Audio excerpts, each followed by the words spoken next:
భారతీయ జనతా పార్టీలో ప్రస్తుతం ఒక కోల్డ్ వార్ నడుస్తుంది. అందులో పార్టీ చీఫ్ ఎవరు అన్నది పెద్ద ప్రశ్నార్థకం అని చెప్పేసి కూడా చెప్పుకోవచ్చు.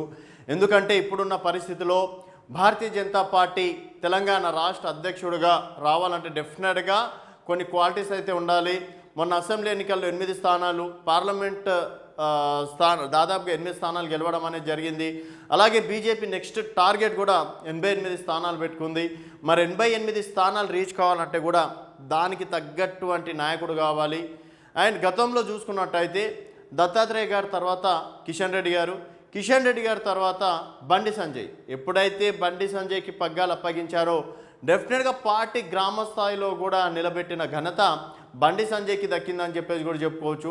బండి సంజయ్ పాదయాత్రలు కావచ్చు, అలాగే కేసీఆర్ భాషలోనే కేసీఆర్ని విమర్శించే స్థాయి కావచ్చు. తర్వాత ఏకంగా బండి సంజయ్ కొన్ని విషయాల్లో ఇటు కేసీఆర్ని సైతం దీక్షా స్థలానికి, ఎక్కడైతే ఇందిరా పార్క్ దగ్గర దీక్షా స్థలాన్ని బ్యాన్ చేశారో అక్కడనే కేసీఆర్ని కూర్చోబెట్టిన ఘనత కూడా బండి సంజయ్కి దక్కుతుందని చెప్పేసి కూడా చెప్పుకోవచ్చు.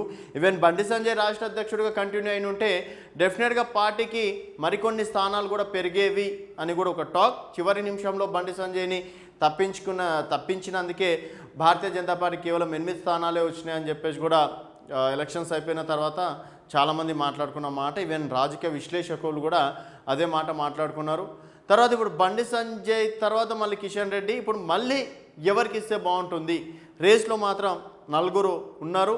ఆ 4 ఈటెల రాజేందర్ కావచ్చు, ధర్మపురి అరవింద్ కావచ్చు, డికే అరుణ కావచ్చు, రఘునందన్ రావు కావచ్చు. ఇటు రాజా సింగ్ కూడా ఇండైరెక్ట్గా ధర్మం దేశం కోసం నిలబడే వ్యక్తులకి టికెట్ ఇవ్వాలని చెప్పేసి కూడా అంటున్నారు. అలాగే పార్టీ ఆచితూచి అడుగుడు వేయాలి, సీనియర్ నేతలందరినీ అడిగి డిసిషన్ తీసుకొని రాష్ట్ర అధ్యక్షుడిగా నియమించాలని చెప్పేసి కూడా రాజా సింగ్ గారు కూడా అంటున్నారు. దీనిపైన ఇటు ఈటెల రాజేందర్ గారు కూడా స్పందించారు. పార్టీ చీఫ్గా దమ్మున్నోడు కావాలి, గల్లీలో కొట్లాడేవారు కాదు. 5 సీఎంలతో ఫైట్ చేసిన చరిత్ర నాది, అవసరమైతే కుంభస్థలాన్ని కొట్టాలి. BJP MP Etela Rajender party అధ్యక్షుడిగా కావాల్సింది స్ట్రీట్ ఫైటర్ కాదని దమ్మున్నోడని బీజేపీ ఎంపీ ఈటెల రాజేందర్ అన్నారు. నిన్న మొన్న ఓ వ్యక్తి మాట్లాడుతున్నారు, పార్టీ అధ్యక్షుడిగా ఫైటర్ కావాలంటున్నాడు. ఏ ఫైటర్? స్ట్రీట్ ఫైటరా అని ప్రశ్నించారు. 24 ఏళ్ల రాజకీయ జీవితంలో 5 ముఖ్యమంత్రులతో కొట్లాడిన చరిత్ర తనదని పేర్కొన్నారు. అవసరమైతే కుంభస్థలాన్ని కొట్టే దమ్మున్నోడన్నారు. ఈ సందర్భం వచ్చినప్పుడు జేజమ్మలతో కొట్లాడతామని, ప్రస్తుత సీఎం హామీలు నెరవేర్చుకుంటే నీ సంగతి ఏందని కొట్లాడే బాధ్యత తనకే ఉందని ఈటెల సంచలన వ్యాఖ్యలు చేశారు. ఆదివారం కంటోన్మెంట్లో పర్యటించిన ఈటెల వివిధ కార్యక్రమాల్లో మాట్లాడుతూ బీజేపీ వారసత్వ రాజకీయాలను ప్రోత్సహించదని, రాష్ట్రంలో ఎవరికి ఏ బాధ్యత ఇవ్వాలో అధిష్టానానికి తెలుసునన్నారు. ప్రజల బాధ తీర్చడమే తన విజన్ అని పేర్కొన్నారు. మల్కాజ్గిరి నుంచి పోటీ చేస్తే ఈ ప్రాంతంలో ఈటెలకు ఏం సంబంధం అని రేవంత్ రెడ్డి చెప్పడం సరికాదన్నారు.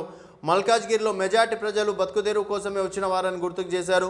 చప్పట్లు కొడతారన్నో హెడ్లైన్ల కోసమో మాట్లాడితే చరిత్ర క్షమించదని పేర్కొన్నారు. కంటోన్మెంట్ కేంద్ర ప్రభుత్వ పరిధిలో ఉన్నందున ఈ ప్రాంత ప్రజలు సమస్యలను పరిష్కరించే బాధ్యత తను తీసుకుంటున్నానని పేర్కొన్నారు. కంటోన్మెంట్ను జీహెచ్ఎంసీలో కలపాలనే డిమాండ్పై కమిటీ ఏర్పాటు చేసినట్లు తెలిపారు. ప్రజలకు మేలు చేసే విధంగా కేంద్ర రాష్ట్ర ప్రభుత్వ నిర్ణయాలు ఉంటాయని స్పష్టం చేశారు. ఈటెల వెంట కొంతమంది ఉన్నారు. సో అధిష్టానం మొగ్గు ఎవరి వైపు? బీజేపీ రాష్ట్ర అధ్యక్షుడి ఎంపిక అంశంలో ఇటీవల రాజా సింగ్ మాట్లాడుతూ అగ్రెసివ్గా ఉన్న వ్యక్తిని, దేశం కోసం ధర్మం కోసం కొట్లాడే వారిని పార్టీ చీఫ్గా నియమిస్తే బాగుంటుందని వ్యాఖ్యానించారు. అందరినీ కలుపుకోపోయిన వాళ్ళే అయితేనే బెటర్ అని సూచిస్తూ ఓ వీడియో రిలీజ్ చేశారు. ఈ నేపథ్యంలో ఈటెల రాజేందర్పై వ్యాఖ్యలు చేసినట్టు తెలుస్తున్నది. కాగా బీజేపీ ప్రెసిడెంట్ పదవి కోసం కమలం పార్టీలో పాత కొత్త నేతల మధ్య పోటాపోటీ వాతావరణం నెలకొంది. ఈ రేసులో పలువురు నేతలు పోటీ పడుతున్నారు. పార్టీ చీఫ్గా ఈటెల పేరు బలంగా వినిపిస్తుంది. అలాగే డీకే అరుణ, రఘునందన్ రావు, ధర్మపురి అరవింద్తో పాటు తెర వెనుక మరికొంతమంది నేతలు తమ ప్రయత్నాలు చేస్తున్నారంట. మరి వీళ్ళలో అధిష్టానం ఎవరి వైపు మొగ్గు చూపుతుందనేది ఆసక్తిగా మారింది అని కూడా చెప్పుకోవచ్చు. సో మొత్తానికి ప్రస్తుతం భారతీయ జనతా పార్టీలో ఒకసారి బీజేపీ రాష్ట్ర అధ్యక్షులని 2009 తర్వాత చూసుకున్నట్టయితే దత్తాత్రేయ గారు, బండారు దత్తాత్రేయ, తర్వాత కిషన్ రెడ్డి, డాక్టర్ లక్ష్మణ్ తర్వాత బండి సంజయ్ తర్వాత మళ్ళీ కిషన్ రెడ్డికి అవకాశం ఇచ్చారు. సో ఇక్కడ దత్తాత్రేయ గారి హయాంలో చూసుకున్నట్టయితే తర్వాత 2014 ఎలక్షన్స్లలో కిషన్ రెడ్డి గారి అధ్యక్షుడిగా ఉన్నప్పుడు దాదాపుగా పొత్తులో భాగంగా టీడీపీ బీజేపీ పొత్తులో భాగంగా దాదాపుగా 5 స్థానాలు భారతీయ జనతా పార్టీ గెలవడం అనేది జరిగింది. ఒక ఎంపీ అది సికింద్రాబాద్ ఎంపీ గెలవడం అనేది జరిగింది భారతీయ జనతా పార్టీ. తర్వాత డాక్టర్ లక్ష్మణ్ ఆధ్వర్యంలో చూసుకున్నట్టయితే 2019 టైంలో 4 ఎంపీలు గెలిచారు. ఎమ్మెల్యే మాత్రం ఒక్కరు, అది కూడా రాజాసింగే గెలవడం అనేది జరిగింది. తర్వాత బండి సంజయ్ ఒక రకంగా పార్టీని ఉన్నత స్థాయి వరకు తీసుకెళ్లడంలో బండి సంజయ్ సక్సెస్ అయ్యారు. ఎందుకంటే బండి సంజయ్ ఆధ్వర్యంలో 2 ఉప ఎన్నికలు గెలిచింది. ఒకటి దుబ్బాకే ఉప ఎన్నిక, తర్వాత హుజరాబాద్ ఉప ఎన్నిక. అండ్ మునుగోడు కేవలం స్వల్ప మెజార్టీతోటి ఓడిపోవడం అనేది జరిగింది. కిషన్ రెడ్డి ఆధ్వర్యంలో 8 మంది ఎంపీలు 8 మంది ఎమ్మెల్యేలు గెలవడం అనేది జరిగింది. సో ఇక్కడ ఈ 8 మంది గెలవడంలో బండి సంజయ్ పాత్ర అనేది కూడా ఒక రకంగా కీలకంగా ఉందని చెప్పేసి కూడా చెప్పుకోవచ్చు. అండ్ నెక్స్ట్ మరి ఈటెల రాజేందర్ పేరు బలంగా వినిపిస్తుంది. ఎందుకంటే అటు కేసీఆర్ హయాంలో ఆర్థిక మంత్రిగా చేశారు, తర్వాత ఆరోగ్య శాఖ మంత్రిగా కూడా చేశారు.